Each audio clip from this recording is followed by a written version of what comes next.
Hey everyone, welcome back to The Explainer. Today, we're taking a truly fascinating journey into what you could call aesthetic destiny. We're going to break down a deeply impactful astrological placement, looking at exactly how it shapes a person's life. And we're talking about everything here, from their physical presence in a room all the way down to their most profound spiritual lessons. So I want you to start off by asking yourself, what happens when beauty is your actual destiny? Just imagine a life where charm and attraction aren't traits you have to work for. They're just your absolute baseline. What happens when the universe effectively hands you the keys to social magnetism from the moment you're born? How does a baseline like that shape your choices, your friendships, and ultimately your soul? Okay, let's dive right into this foundational definition. We're looking at Venus in the first house, specifically through the highly accurate lens of the Bhrigu Nandi Nadi system. When you take the planet of love, beauty, and harmony and place it directly into the house of the self, you get a placement that absolutely blesses an individual. We're talking immense charm, magnetic attraction, and deep emotional sensitivity. The core engine driving this person is a powerful, undeniable desire for beauty, harmony, and love in literally everything they do. Section 1. The Venus Ascendant. Let's peel back the first layer of the onion here and set the stage for how this placement actually manifests in the physical world. Section 2, beauty, charm, and creativity. We're going to kick things off by looking at those visible, surface-level traits, the undeniable magnetism of Venus. If you have this placement, your physical presence is just magnetic. According to the text, the native naturally attracts attention and admiration. People inherently find them pleasant, graceful, and just aesthetically appealing. It very often gives highly attractive facial features and expressive eyes, which is paired with a super graceful presence and soft speech. But it's not just about how they look, it's about what they crave. There is a deeply refined fashion sense at play here, alongside notoriously expensive tastes. If their bank account allows it, actually scratch that. Sometimes even if it doesn't, they just crave beautiful environments, luxury perfumes, and absolute comfort. They want their external world to perfectly match their internal need for harmony. And that deep-seated aesthetic desire, it translates perfectly into what they actually do. Because they're so tuned into beauty and harmony, many of these natives develop strong interests, and often highly successful careers, in fields like music, dance, cinema, poetry, and literature. You're frequently going to find them excelling in the beauty industry, dealing in luxury products, or working in fashion and design. Creating beauty is practically a reflex for them. Section 3, love and social life. So how do these surface traits actually dictate how the native navigates their social world? Let's take a look. And this brilliantly illustrates a major difference between Venus and other planetary energies. Where harsh planetary influences might cause blunt, aggressive, or, overly pragmatic communication, Venus brings pure diplomacy to the table. The source specifically notes that this placement usually creates polite speech and high social intelligence. They have this innate ability to use tact and diplomacy to maintain peace and harmony in their relationships. They instinctively know exactly how to smooth over rough edges and make people feel comfortable.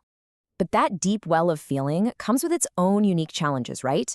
This captures a really critical dynamic, emotionally influenced decisions.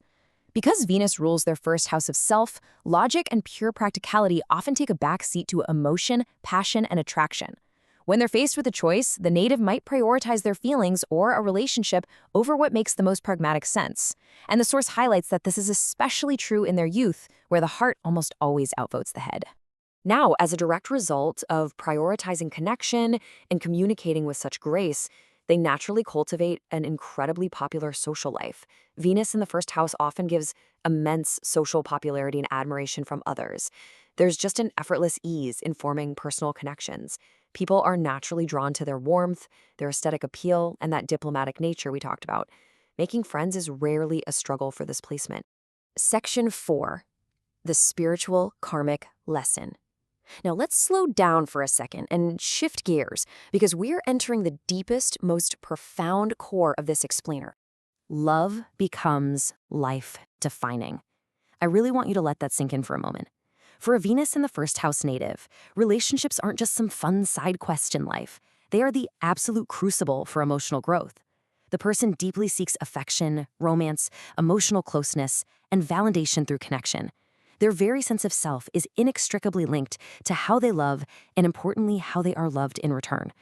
So the crucial point here is that the intense attractions, the romances, and yes, the inevitable heartbreaks aren't just random events. They are the karmic curriculum meant to shape this person.